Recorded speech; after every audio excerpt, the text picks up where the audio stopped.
Justice was never about crime and punishment. It was always about soul and balance. While the world teaches you to obey rules and fear judgment, the tarot whispers a far more powerful truth. Real justice happens within, where your psyche becomes the courtroom and your shadow sits on the stand. And here's the part they won't tell you.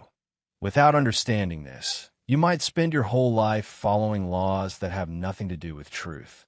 Carl Jung didn't see justice as an external force. He saw it as an archetype, alive, intelligent, and feminine.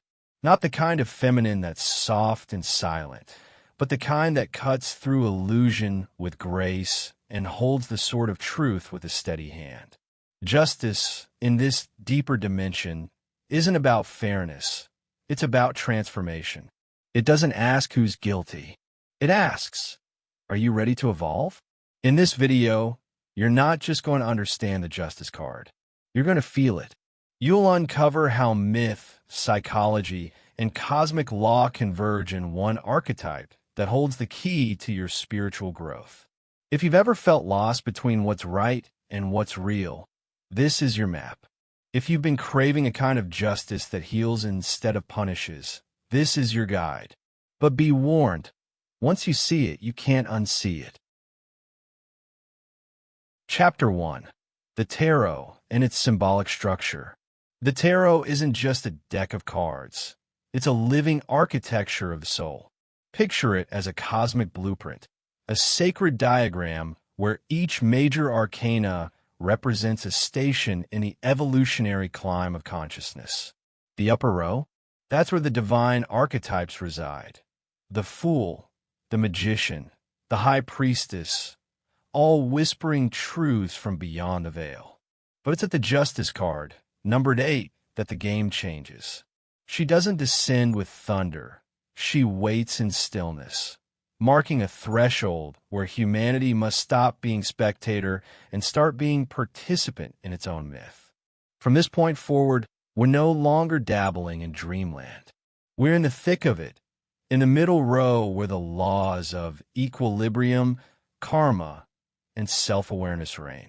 This is where the hero's journey shifts from abstract potential to grounded reality. The Justice card, standing firm with her sword and scales, reminds us, you're not just being guided anymore. You're being tested. That sword? It's for cutting through illusion.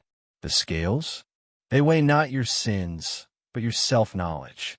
Suddenly, every step becomes a matter of spiritual responsibility. The beauty here is how this structure reflects our own inner architecture.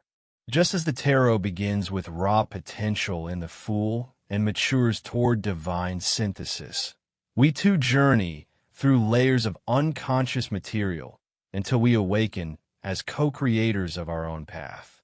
Justice is the checkpoint where we're asked, are you ready to balance your inner world with the outer one? It's like stepping into adulthood, not by age but by awareness. And that's not a metaphor. It's a psychological right. You don't cross this gate unless you're willing to look in the mirror and own what you see. This symbolism is echoed everywhere, from the myth of Libra, where balance is cosmic law, to Jung's theory of individuation, where the self emerges only through confrontation with the unconscious. And it's not abstract. Ever faced a moment where your choices felt like they echoed through your whole being? That was your personal Justice card. That was you standing at the invisible altar of your own evolution, holding invisible scales. It could happen while ending a toxic relationship, confronting a lie you told yourself, or choosing integrity over comfort. The tarot structure is not static, it's kinetic. It moves as we move, breathes as we breathe. The cards don't just reflect fate, they invite participation. Justice is not a passive checkpoint. It's a spiritual test we face repeatedly until we get the inner math right. And right after her, what do we find? The Hangman, another shift, another layer. But before we get there, we need to understand the force justice embodies, not as a symbol of law and order, but as a living intelligence within our psyche. Chapter 2. The Symbolism of the Justice card. Justice isn't here to scold you.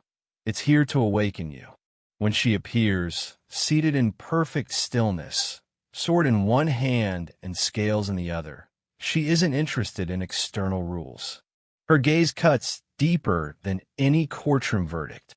The sword she wields isn't a weapon of punishment, but a tool of precision. It slices through illusion, helping you see what's real beneath the noise. And the scales? They don't measure your actions alone.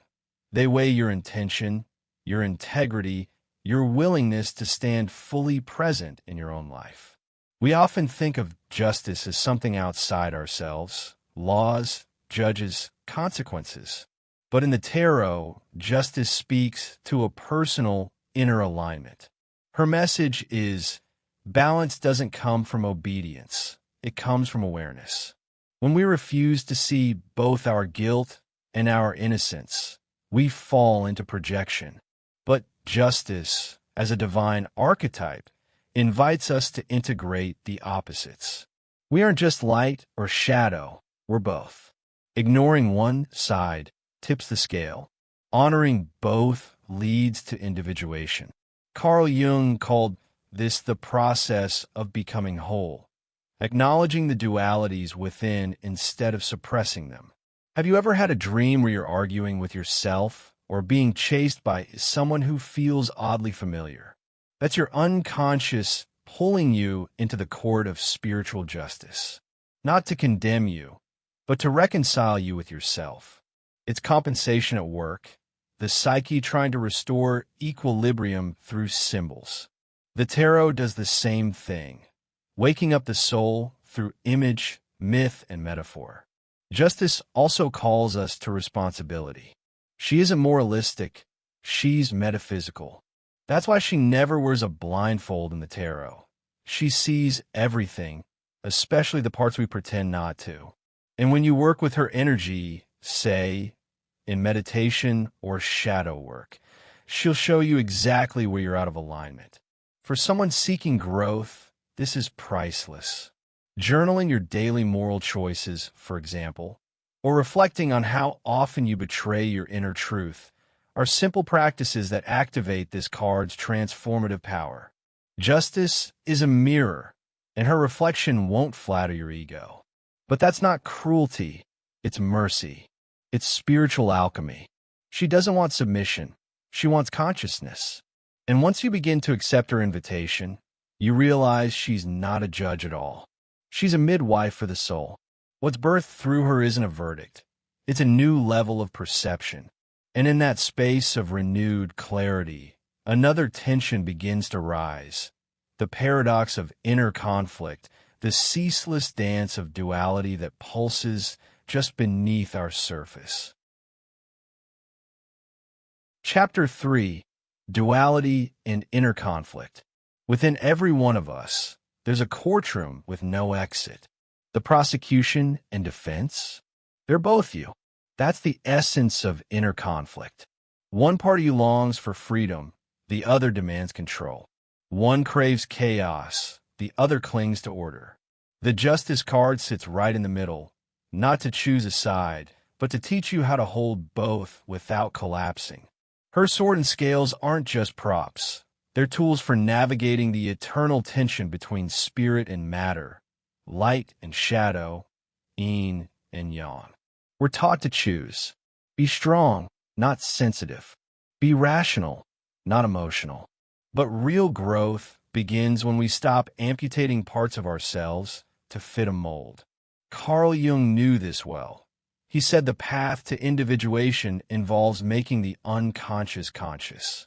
That means facing the very parts of ourselves we were taught to fear. The guilt you carry isn't meant to be punished. It's meant to be understood. The anger you hide isn't demonic. It's a sword you've never learned to wield with precision. Let's make this real. Imagine someone raised to be the good girl or the nice guy. They suppress assertiveness, thinking it's selfish. But years later, that buried part erupts.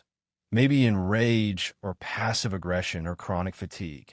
Justice shows up then, not to shame them, but to say, you can't keep exiling half your nature. She brings the sword to cut away false identities and the scales to rebalance a soul out of sync. That's why inner conflict isn't a flaw. It's a call for integration. This is where the masculine and feminine energies come into play, not as gender, but as forces. The sword is action, the scales as receptivity. The mind wants clarity, the heart seeks harmony. True balance isn't about silence. It's about hearing both voices fully. Spiritual evolution doesn't mean killing the ego. It means negotiating with it. You're not meant to destroy your inner conflict. You're meant to transmute it. Alchemy lives here in the heat of the paradox, not in its resolution. And just when you think you've found your rhythm, life throws in a new layer, a deeper contradiction, a sharper dissonance. The dance of duality never ends. But justice never promised peace. She promised balance. And balance doesn't mean stillness. It means movement with awareness. And that movement, when guided by insight instead of fear, becomes the foundation for something even greater, a deeper spiritual process where justice is no longer just a moment. It becomes your path. Chapter 4. Justice as Spiritual and Psychological Process. Justice doesn't operate in the outer world first. It begins in the hidden chambers of the psyche. According to Jung, the unconscious has a knack for balancing what our conscious mind tries to ignore. This isn't philosophy, it's daily life. Ever had a dream that mirrored a situation you were avoiding? That's not coincidence, it's compensation. The psyche seeks equilibrium like nature does. When one side of you dominates, too much reason, too little emotion, or vice versa, something inside corrects the imbalance. And guess who's presiding over that inner court? Justice. She doesn't yell or punish. Her tool is insight, and her method is introspection. The spiritual weight of the justice card lies in this. You're always being watched, not by God, but by yourself. Your higher self sees through every mask, hears every excuse, and knows when you're pretending to be a victim of your life instead of its author. And yet, there's no condemnation, only the call to grow up, to sever the umbilical cord of blame and step into spiritual adulthood. That's where responsibility becomes liberation. Think of it like this. Someone goes through repeated heartbreaks, always blaming their partners. Eventually, a dream reveals a neglected inner child, afraid of abandonment, craving validation. That's justice working through the unconscious, saying, the problem isn't out there. It's the story you haven't owned yet. When you take that message seriously, through therapy, shadow work, or even journaling, the scales begin to tip. The sword appears to cut through delusion, but gently, precisely. This process isn't cold. It's deeply human. Justice is misunderstood when seen as detached or logical only. She's closer to the wise elder who holds you accountable because she believes in your soul's potential. Her spiritual justice is restorative, not punitive. It's karmic, not vengeful. Saturn's discipline meets Venus's compassion here. And the beauty? This inner tribunal doesn't need a courtroom. It operates in silence, in your reflections, your regrets, and the moment you choose honesty over self-deception. Once you begin this kind of self-inquiry, you realize that justice isn't something that happens to you. It's something that awakens within you. The balance she offers isn't perfection. It's dynamic clarity. And just as you start to embody this inner law, another figure begins to emerge. Not a cold judge, but a sacred feminine presence who has held the scales all along, not with severity, but with a heart full of cosmic mercy. Chapter 5. Archetypes and the Feminine Aspect of Justice. Most people picture justice as rigid, cold, even harsh, but that's only one side of her. Beneath the marble throne and sharp blade lives a deeper truth. She is a feminine archetype. Not feminine in the soft and sweet cliché, but in the sacred, intuitive sense. She is Maat, the Egyptian goddess who weighed the soul against a feather. She is Astræa, the last immortal to abandon Earth, carrying the scales of divine fairness. She is Libra in the zodiac, ruled by Venus, a sign not of punishment, but of balance, relationship, and spiritual grace. And here's the twist. This archetype isn't detached. She feels everything. Her discernment doesn't come from logic alone. It comes from deep knowing, from the ability to hold complexity without collapsing into it. Think about a mother breaking up a fight between children. She sees who hit whom, yes, but she also sees the hurt underneath. That's justice.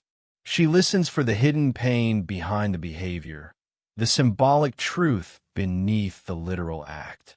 Her sword isn't used recklessly. It cuts where necessary, but always with love. When you ignore this Venusian side of justice, you reduce her to a bureaucrat. And let's be honest, most of us have internalized this distorted image. We think being fair means being emotionless. But in spiritual evolution, feeling is intelligence. You can't heal what you won't feel. The divine feminine within justice doesn't want robotic compliance. She wants awareness, the kind that only arises when heart and mind are in sacred dialogue. That's the real alchemy, when judgment becomes wisdom through compassion. Jung recognized this archetypal dimension in the anima, the feminine aspect of the male psyche that brings soulfulness, empathy, and inner harmony. When this is repressed, justice becomes tyranny. But when embraced, it becomes transmutation. A person grounded in the feminine justice knows that morality isn't about rules. It's about resonance. It's about feeling when something is off, even when no law was broken. That kind of justice lives in poetry, not policy. It's poetic justice, not courtroom drama. And just when this gentle side of justice begins to feel like a bomb, mythology reemerges to shake things up. A fiery tale of cosmic misalignment, where balance isn't restored by feeling, but by force. Enter the myth of Phaeton, a boy who tried to drive the chariot of the sun, only to lose control and throw the world into chaos. What followed wasn't cruelty, but a necessary act of mercy to restore harmony. Chapter 6. Poetic Justice and Mythological Illustrations. Let's talk about myth, the place where truth wears costume but never lies. The story of Phaeton is a perfect lens for understanding poetic justice. The son of Apollo, he begged to drive his father's solar chariot for a day. Against better judgment, Apollo agreed. But the boy couldn't handle power. He scorched the earth, froze the heavens, and nearly unraveled cosmic order. Then came Zeus with a bolt not of wrath, but of mercy. One strike and the chaos ended. Phaeton died, yes, but so did the imbalance. Justice, in myth, isn't always gentle, but is always wise. This is the kind of justice that feels like tragedy but reveals deeper harmony. It's not about punishment, it's about restoration. Think about it. How often in life do we see people get what they deserve, only to realize later that life wasn't being cruel? It was recalibrating. Someone loses a job they clung to out of fear, and it forces them into their true calling. A betrayal shatters an illusion, allowing a new life to emerge. That's poetic justice. It stings, but it saves. In the tarot, justice embodies this principle not with vengeance, but with clarity. The sword doesn't swing in anger, it's drawn in necessity. And the scales aren't there to shame. They're there to weigh truth against illusion. Phaeton wasn't punished for ambition. He was a symbol of untempered will, of immature fire. The myth reminds us that cosmic order isn't sentimental. It's precise. When our actions misalign with higher laws, whether spiritual, emotional, or ecological, the universe adjusts, not to hurt us, but to harmonize itself. And if we're brave enough to look at our lives through this mythic lens, we begin to see the patterns, the heartbreaks that refined our hearts, the failures that shaped our integrity, the moments where we fell, not because we were wrong, but because we were growing. Justice operates here, not in the realm of blame, but in the alchemical forge of transformation. She doesn't cry over the fall. She watches what rises from it. But this kind of justice asks for a deeper kind of seeing. Not just the facts of what happened, but the soul behind the story. And where do we cultivate that vision? Not in the court of public opinion, but in the private sanctum of the soul, where silence speaks louder than judgment, where the real tribunal awaits, not outside us, but within us. Chapter 7. Inner Tribunal and the Search for Higher Justice. Everyone talks about justice like it's out there, courts, systems, governments. But the truth?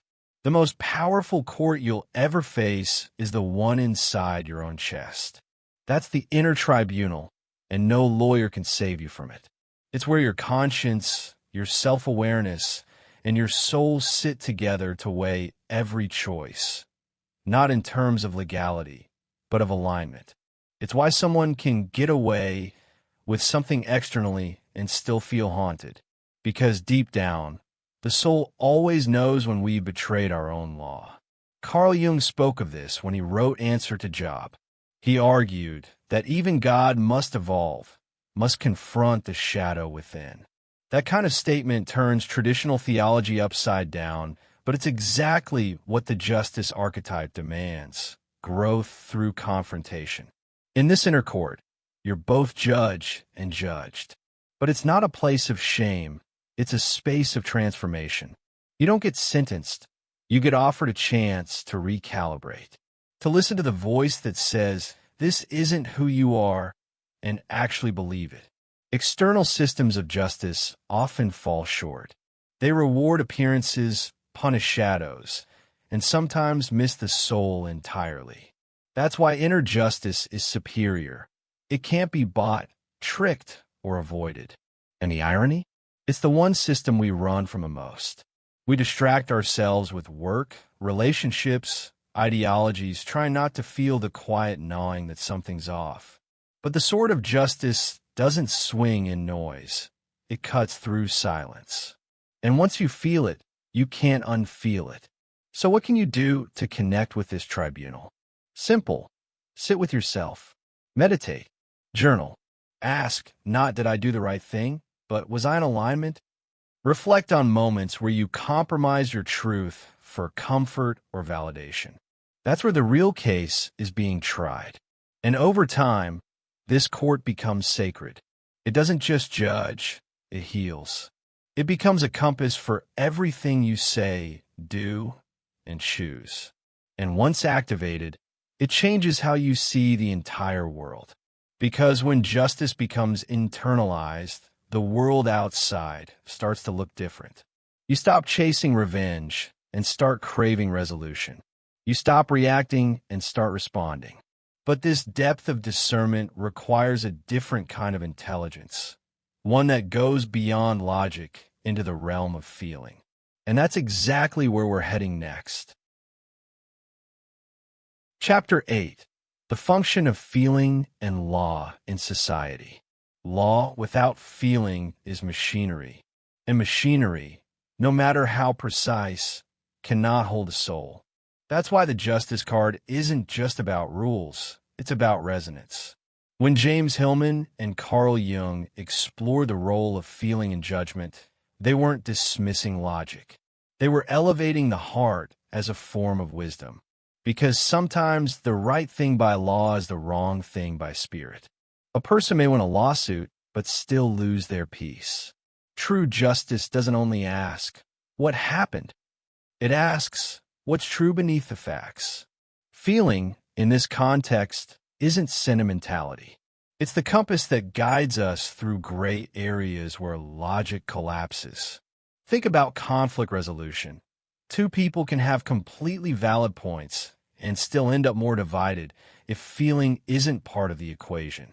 Justice, as a divine archetype, knows this. That's why the scales balance. But the sword doesn't swing unless absolutely necessary. You don't punish a child for crying. You sit with them. That's the difference between cold judgment and living law. And society? It reflects our internal development. When we ignore feeling, we create legal systems that are punitive, rigid, and disconnected from human experience. But when emotional intelligence enters the equation, laws become more than rules. They become tools for relationship, healing, and evolution. A judge who considers context, motive, and remorse is practicing spiritual justice. A leader who listens with empathy isn't weak. They're tuned into the deeper rhythm of collective karma. This is why developing your feeling function matters, not just for yourself, but for the world. Start by noticing how your body reacts to situations where something feels off, even when it looks fine. That's justice whispering. Train that awareness. Read Hillman's Revisioning Psychology or Jung's Psychological Types to deepen your understanding. Let your decisions be informed by both intellect and intuition. Not 50-50, but in harmony, like a chord that resonates fully when the dissonance is resolved. Because the more we allow feeling to shape our sense of rightness, the more society shifts toward equilibrium. It becomes less about punishment and more about restoration. And that shift, once it takes root inside you, prepares the soul for its next step. A step where illusions are no longer tolerated, and the sword of justice becomes not a weapon, but a scalpel for psychological rebirth. Chapter 9. Psychological Growth Through Justice. There comes a moment in every inner journey where pretending just doesn't work anymore. That's when the justice card shows up, not to punish, but to purify. Her sword is sharp, yes, but it's surgical. It doesn't aim to harm. It aims to separate truth from illusion. This is the moment where the mask cracks, and you realize that growing up isn't about becoming perfect. It's about becoming real. Justice doesn't ask for virtue. She asks for clarity. And clarity, though uncomfortable, is the birthplace of freedom. This rite of passage is sacred and brutal. It's when the fantasies you clung to dissolve under the weight of truth. Maybe it's the relationship you convinced yourself was meant to be, the job that should work, or the identity you wore to be loved. Justice steps in with her sword and says, enough. Not to shame you, but to release you, to give you back to yourself. This is psychological growth in its rawest form, the death of illusion and the birth of autonomy. Carl Jung called this confrontation the beginning of individuation. It's not a cute process. It's not Instagrammable. It's sweaty, gritty shadow work. But on the other side of it, power. Not the kind that dominates, but the kind that radiates. When you allow the sword of discernment to cut through your mental fog, you stop living by default. You start living by design. You begin to choose, not from fear, but from alignment. That's when real transformation begins. Want a practical entry point? Start questioning the stories you tell yourself. When something triggers you, ask, is this a reaction or a revelation? Journal moments when your integrity wavers even slightly. These micro-reflections sharpen the blade of your awareness. Read Jung's Modern Man in Search of a Soul, or explore inner child healing practices that help dismantle inherited narratives. These aren't just exercises, They're rituals of renewal, clearing the debris for true self-realization. And as the illusions fall away, something unexpected happens. You become lighter, not bitter. Sharper, not harsher. Justice doesn't harden you, it hones you. And the further you walk this path, the more you realize that equilibrium was never about stillness. It's about conscious movement within a sacred tension. And that tension, far from being a flaw, is the very pulse of the cosmic dance. Chapter 10. Cosmic Harmony and the Dance of Opposites. If you're waiting for life to finally settle down, you've misunderstood the assignment. Justice isn't here to deliver peace as a permanent state. It's here to teach you the art of balancing motion. The universe doesn't sit still, it breathes. Everything dances, masculine and feminine, light and shadow, chaos and order. The tarot knew this before science did. And justice? She's not static. She's the conductor of the great symphony of polarity. Her scales never stop adjusting, because harmony isn't found in perfection, it's found in rhythm. When you understand this, your inner world changes. You stop seeing discomfort as failure and start recognizing it as movement. One day you're full of wisdom. The next day you're back in your shadow. That's not regression, it's recalibration. It's the natural ebb and flow of consciousness evolution. Carl Jung taught that the psyche is a dynamic system, constantly compensating to avoid psychic inflation. The soul doesn't seek stasis, it seeks wholeness. And wholeness includes contradiction. This is where the law of one whispers its secrets. All is one. But that oneness is experienced through contrast. You can't know the light without the dark, just like you can't master the sword without feeling its weight. The dance of opposites isn't a flaw in creation. It's the choreography of awakening. And when you begin to feel it, really feel it, you realize that equilibrium isn't an endpoint. It's a lifestyle. It's how you walk through heartbreak without losing faith, how you hold ambition without losing presence. So how do you embody this? First, stop chasing purity. Life isn't a straight line, it's a spiral. Embrace your contradictions. Be both soft and strong, wild and wise, grounded and dreaming. Practice inner balancing rituals, breath work, walking meditations, even mindful arguments. Yes, argue consciously. Feel the fire, hold the mirror. That's the sword in motion. That's spiritual justice alive in your blood. You don't need to fix yourself. You need to tune yourself. And as this dance deepens, the archetype of justice becomes less of a card and more of a companion. She walks beside you, not to keep you in check, but to keep you awake. Always listening, always adjusting. Because in this ever-changing waltz between divine intention and human experience, she is both the music and the metronome. And what she wants more than anything is for you to hear your own rhythm and finally learn to move with it. Conclusion. What does justice look like for you today? So now the question isn't, what does the justice card mean? The real question is, what are you going to do with what it just revealed? Because this isn't just about understanding archetypes, it's about activating them. Justice isn't content to sit in your mind as a concept.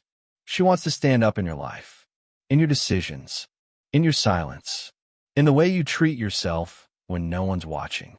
Are you living in alignment or just avoiding the mirror? Look back at your own story. Where have you silenced your truth just to keep the peace? Where have you judged yourself too harshly or not at all?